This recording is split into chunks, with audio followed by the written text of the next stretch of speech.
Hey, I'm Emily with Bay Country. I'm joined today by the new head coach of the San Jose Barracuda, John McCarthy. Hey, there you are. Hey, John, how's it going? Hi, good. Thanks for having me on. Yeah, super stoked to talk to you today. But before we get started, you just celebrated a birthday a couple days ago. So happy birthday. How was it? What'd you do? Thank you. Kind of just a regular day, to be honest. 36 isn't a big one, so it's kind of just a business as usual type of day. But my wife and my son and I went out to lunch, so it was fun. Awesome. Sounds good. Well, I could talk to you for hours about this. I know we have a limited time though, so I'm just going to jump right in. You got this job in May. So, how have the last few months been? What's life been like for you these last few months? It's been busy. It's been a whirlwind, kind of. I had been doing player development for the past 2 years, mainly with the Barracuda, a little bit with prospects that were still in junior or college. But I had been around the Barracuda for the most part for 2 years, and the season ended, and I didn't really know. Nobody really knew what was going on as far as next season or this upcoming season, I should say. And then, as things kind of progressed and things wound down, it turned out that I got the head coaching job, and I was stoked. I was so excited. This is always what I wanted to do. I wanted to be in charge. I wanted to do things my way. So I'm really excited about it. It's the difference between player development and head coach. The workload is a lot more, which is great. This, like I said, this is what I wanted. But it's been a busy summer. It's been I had to hire a staff. I had to hire assistant coaches. We had to hire a few trainers. So it's been a lot of stuff like that. A lot of interviews, which is a lot of the stuff I've never done before. So it's been a new experience for me, but it's been great. Well, and a lot of people probably, or some people might not know that you actually played in this organization for a long time, right? Mm-hmm. Yeah, I played for almost 11 seasons within the Sharks organization, mostly in the AHL, a little bit in the NHL, but predominantly in the AHL. One year, so I played 5 years for the organization. I became a free agent. I signed with the St. Louis Blues organization, and halfway through that season, they traded me back. So I've been here, I got really lucky. That almost probably prolonged my career by a few years. And then I ended up playing 5 more seasons after that. So I played for 11 years. The team at the time was in Worcester, Mass, the American League team. So I was playing there while kind of going up and down with the Sharks. And then we moved out to San Jose in 2015. Well, you talked about you like being in charge, so this is the right role for you. When you were a player, did you also like being in charge? Was that something that kind of was a struggle for you? Yeah, I did. I mean, I was a captain the last probably 4 or 5 years. Yeah. So I was kind of used to it, kind of used to getting my input into the way things are going to go. At the end of the day, that the coach is really running the show, right? So I played for Roy Sommer most of my career, almost my entire career. And he made the calls, what he said went. But it was nice as you get older and you kind of grow into one of those leadership roles. The coaches tend to kind of involve you in decisions and ask your opinion on things, and so you kind of feel like you have a little bit more skin in the game, a little bit, I guess. You mentioned Roy. He was with the team this whole time, right? Like 24 seasons, right? So you were the second head coach in Barracuda history. So what is that kind of like playing for someone that now you're kind of stepping into his shoes, filling that role? Yeah, I mean, he was great. I loved Roy. I loved playing for him. He saw the game, for what it was. It's a competitive game. It's a physical game. He loves that side of the game. So you know what? It's huge shoes to fill in. He's the all-time winningest coach in the American Hockey League history, which is, like I just said, it's a big role to fill. Um, that added on to the fact that now he's going to be coaching San Diego. I'm going to be coaching against him, which is a little weird. It's Yeah. definitely, if you had told me last year at the beginning, in the middle of the year, as I was doing player development, Roy was coaching our team, that this year I was going to be a head coach against him as a head coach, I would have thought you were crazy.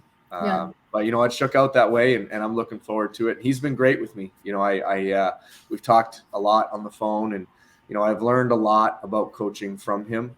So I look at him as a mentor.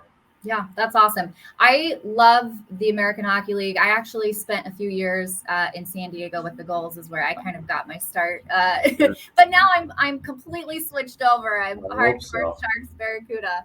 But just talking about that league and how much it is a developmental league for not just players, but for staff, everyone that's kind of involved. What are maybe the biggest things that you learned while you were part of the American Hockey League?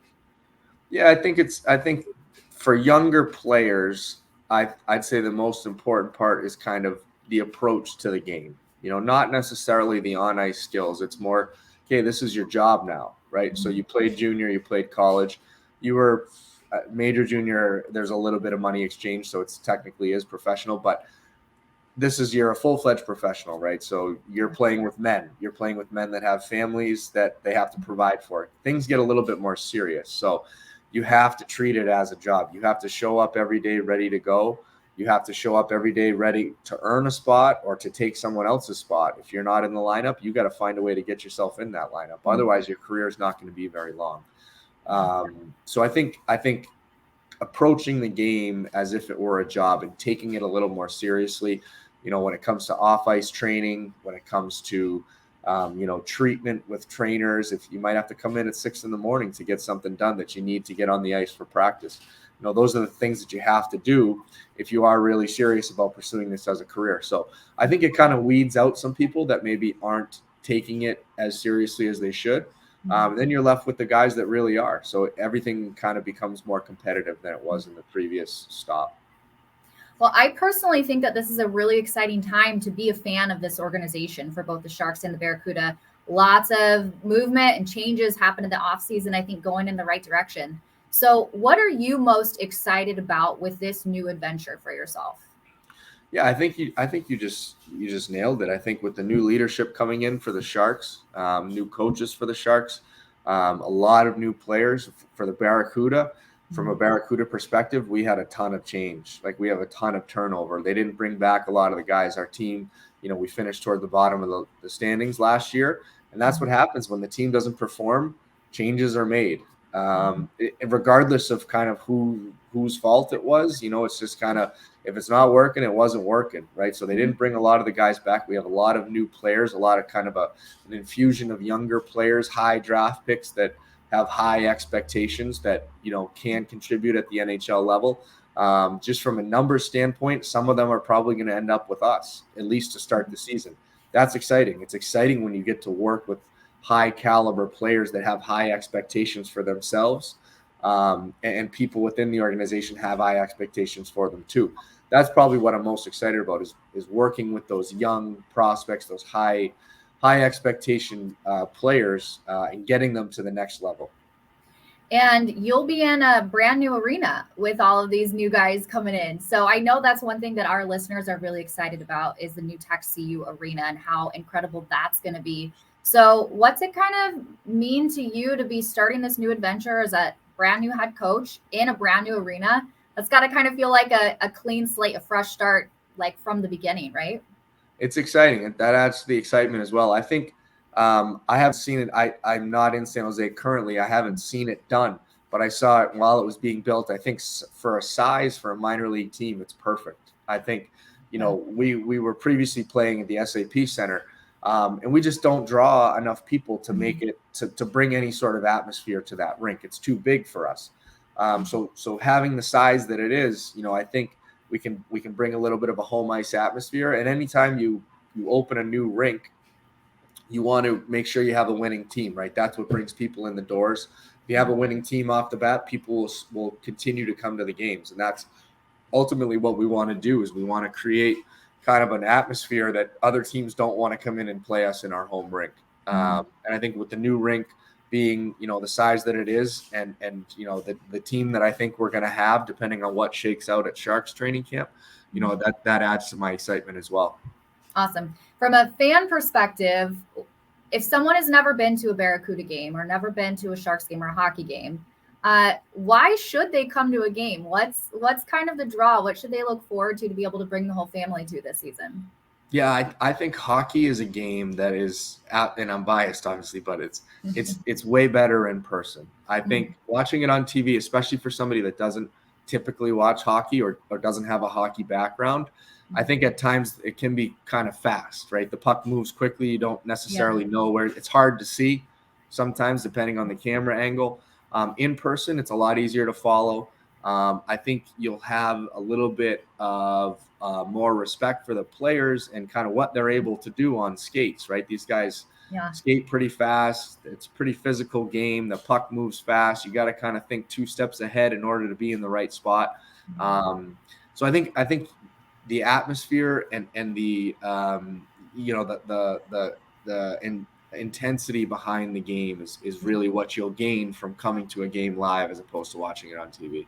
Yeah, absolutely. I totally agree with you. And I know we're going to have CUDA country nights there. So we're going to be playing some country music and doing some things. I'm going to put you on the spot for just a second. I heard that there are quite a few players in the Barracuda organization that like country music. So where do you kind of slot into that? Are you going to be mad if country music is just blaring in the locker room pre and post game? Are you a country fan? They can listen to whatever they want. As long as they play well, they can listen to whatever it is they want to listen to. I don't care at all. Awesome. What it is, if it's country, it's country. Perfect. Okay, good. We got the sign off on that. Yeah. One thing that I really kind of find interesting is a lot of people don't think, at least in the past maybe 10 years, that California is a hockey state or a place to play hockey. How have you seen the growth of hockey in Northern California since you've been here all these years? Yeah, it really is picking up in the area. We would go on road trips, a bus trip, and play an away game and come back. So we'd be getting back to the rink at 1, 2 in the morning, and there's people skating on the ice. People are very dedicated. I think the Sharks coming in 91 has really picked hockey up in the area. I actually played with a kid that grew up playing through the junior Shark system, Matt Tennyson. He's still playing professionally. So that junior Sharks program, has every age of kids playing for them, and they're playing teams all over California, all over the country, really. Yeah. So hockey in general has taken off in the area. It's starting to produce some players. If you think 91 is when the Sharks came in, it took a few years for kids to get into it, right? So they'd probably be around 20 now. So those players are starting to matriculate into colleges, into pro. So it's amazing what you see happening with the sport. Yeah. What are your kind of goals for this season, personally and professionally? Like, what are you hoping to accomplish this season? Yeah, I want to win. I think the American Hockey League is about developing players. In and of itself, that's what the league is for. It's to produce NHL players. That being said, I firmly believe that players are developed best in winning environments. I played on maybe a couple winning teams during my time as a player, and it is true, off of those teams, a lot of players turned into NHL players. So I'm looking to win. I'm looking to bring, a new approach. I'm looking to bring a new energy behind the bench. I'm relatively young. I just stopped playing 3.5 years ago. So, I like to think I still kind of know what the players are going through, what they're thinking in different situations. And I think, bringing that new kind of approach to coaching is really what I'm looking to do. And hopefully that leads to wins for us. Yeah. You did mention your age, that you're young. And I think a lot of people, when they think of head coaches, you think of someone who's older, kind of gray hair. Is there something kind of that you feel like you have to prove being a young head coach for starting out? Or is that kind of something that you feel like is an advantage for you? Yeah, I think it can be an advantage depending on how you kind of go about it. I need to, especially coming from a player development background where you are kind of closer with the players. You're a coach, but you're not quite a full-time coach, right? You have a little bit different relationship with the guys. So I think it's important to establish that I can't have that relationship with the guys anymore just by my role. Okay. I have to be a little bit more authoritative with them. That being said, I think it can be done in a way where, it's not necessarily that old school mentality of I'm coach, your player, you do what I say because I say it. It's more I'm going to get you to do what I want you to do because I'm convincing you that it's the best thing for you and it's the best thing for our organization. And I think once you've established that trust between you and the player that, hey, I'm looking out for you. I'm doing this, whatever I'm doing or telling you, I'm doing it or telling you because I want what's best for you and I want what's best for this team. And I think establishing that trust early with the players is what coaching is all about. And the tricky part about coaching is earning that trust, because I'd love to go in the room and say, hey guys, trust me. And they do it. But in reality, that's not the way it works. It comes through interactions. It comes through time and time again, establishing this with the players. So that's kind of how I plan on that would be my coaching style, I guess. Mm-hmm. I love that. I also feel like with the AHL, people that maybe haven't been to a game, it seems like there's a different kind of energy in the building in an American Hockey League game than there is an NHL game. I feel like from like a game presentation standpoint, there's a lot going on. You talked about the energy that players have to try to earn their spot. It's a single shift that they take on the ice. So what can kind of people expect when they come to a game, when they're seeing these guys, this new group of prospects on the ice in the building? Yeah, I think you hit the nail on the head. In the minors, right there, it's not NHL games sell tickets on their own because they're NHL players, right? AHL teams, right? They have to kind of do a little bit more promotions. There's always some fun stuff going on at the rink. They do like a game where you bring your dogs to the game. They'll do pucks and paws, right? And they have a parade with the dogs. So stuff like that, like stuff to bring families in. It's obviously a lower price point than NHL games. So, if you have 2 or 3 kids and you don't want to spend $1,000 to take them to a hockey game, you take them to an American League game. And I think from a competitive standpoint, they're going to get a similar product. Right. Obviously, the NHL players are NHL players, but I still feel as though AHL players can bring that competitiveness, bring that intensity, so that the on ice product is worth it.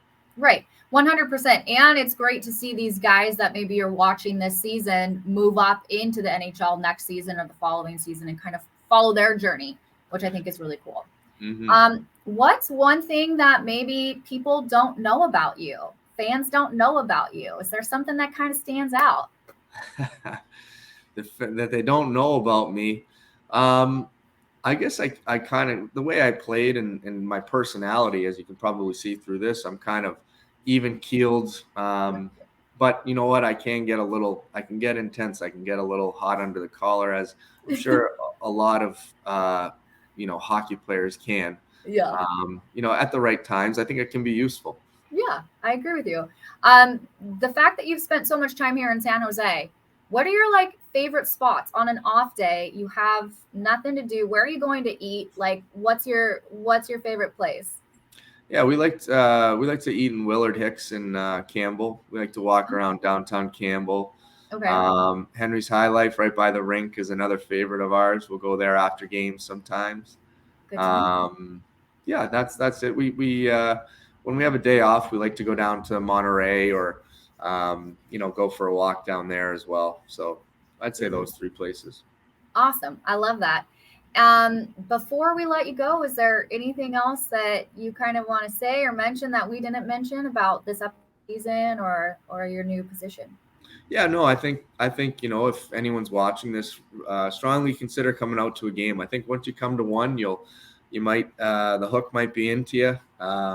Like I said, I think we're going to have a really good team. I think we have the right amount of veterans to kind of pull our team in the right direction, accompanied with obviously, depending on how things shake out with the Sharks, some young guys, some promising young prospects that are going to be fun to watch. And as you mentioned, you can get your eyes on them now, and then once they make it to the Sharks, you can say that you saw them on their way up.